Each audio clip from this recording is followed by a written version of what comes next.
La France se mobilise pour empêcher l'indépendance de la Nouvelle-Calédonie.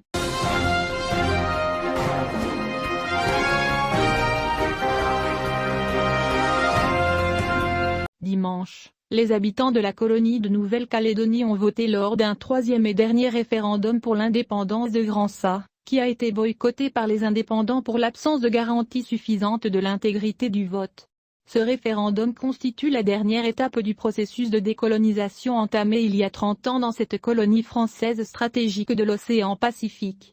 À la mi-journée, la participation dans les 307 bureaux de vote s'est révélée faible et les portes se sont ouvertes à 19h00 dimanche, 20h00 GMT samedi, pour ce troisième référendum après les votes du 4 octobre 2020 et du 4 novembre 2018 au cours desquels les électeurs ont rejeté l'indépendance de 56,7% et 53,3%.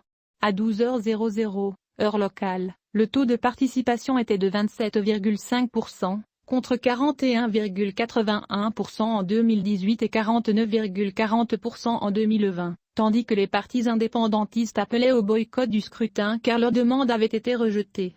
Le poids de ce boycott et le rejet de l'indépendance. Plus de 185 000 électeurs ont été appelés à voter pour la troisième et dernière fois en réponse à la question « Voulez-vous que la Nouvelle-Calédonie obtienne sa pleine souveraineté et devienne indépendante ?» Les autorités ont déployé d'importantes forces de sécurité représentées par 2000 gendarmes, policiers et militaires, afin de rendre les opérations de vote rassurantes dans l'archipel. Au bureau de vote de Candide-Kock, le quartier mixte de la vallée des Colons, les électeurs ont fait la queue sous une chaleur étouffante. Ce référendum n'a pas de sens car la moitié de la population a décidé de ne pas voter, a expliqué à l'AFP Cathy, qui travaille dans une librairie de Nouméa. Ce qui compte pour moi, c'est la communauté que nous allons construire ensuite, a-t-elle ajouté. Les indépendants ont annoncé qu'ils ne se rendraient pas dans les bureaux de vote car il n'était pas possible d'organiser une campagne équitable dans l'archipel, durement touché depuis septembre par l'épidémie de Covid-19. Yvonne Kona, présidente du Sénat traditionnel, qui se penche sur les questions liées aux coutumes et à l'identité kanak, a appelé au calme et a demandé aux citoyens kanaks et calédoniens progressistes de marquer une journée nationale de deuil des Kanaks en s'abstenant de se rendre aux urnes. 3 référendums. Ce référendum constitue une étape cruciale dans un processus amorcé en 1988 avec les accords de Matignon à Paris qui consacrent la réconciliation entre les Kanaks, premiers habitants de la Nouvelle-Calédonie, et les descendants calduches des colons blancs après des années de tensions et de violence.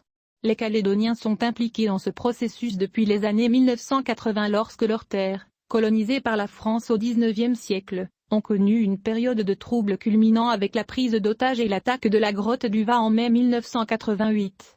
Elle a entraîné la mort de 19 des militants kanaks et 6 militaires.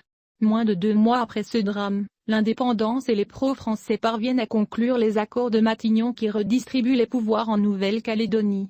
10 ans plus tard, la signature de l'accord de Nouméa a lancé un processus de décolonisation de 20 ans. Cet accord prévoit l'organisation de 3 référendums pour déterminer si les habitants souhaitent que l'île obtienne la pleine souveraineté et l'indépendance. Des représentants calédoniens avaient décidé avec l'État en juin à Paris qu'après le 12 décembre une période de stabilité et de convergence débuterait avant un référendum prévu d'ici juin 2023. Et ce référendum prévu portera sur la constitution d'un nouveau pays dans le cas où les électeurs voteraient dimanche en faveur de l'indépendance, ou si l'inverse se produisait en accordant à la région un nouveau statut. La Nouvelle-Calédonie dispose d'une zone économique exclusive couvrant une superficie d'environ 1,5 million de km². Ses richesses minérales, notamment le nickel et le cobalt, en font l'un des premiers pays producteurs au monde. Outre ces richesses, ce territoire français d'outre-mer a une position géopolitique importante en raison de l'importance croissante de la région Indo-Pacifique dans les relations internationales avec l'essor de la Chine. La Nouvelle-Calédonie figure sur la liste des Nations Unies des terres non décolonisées depuis 1986.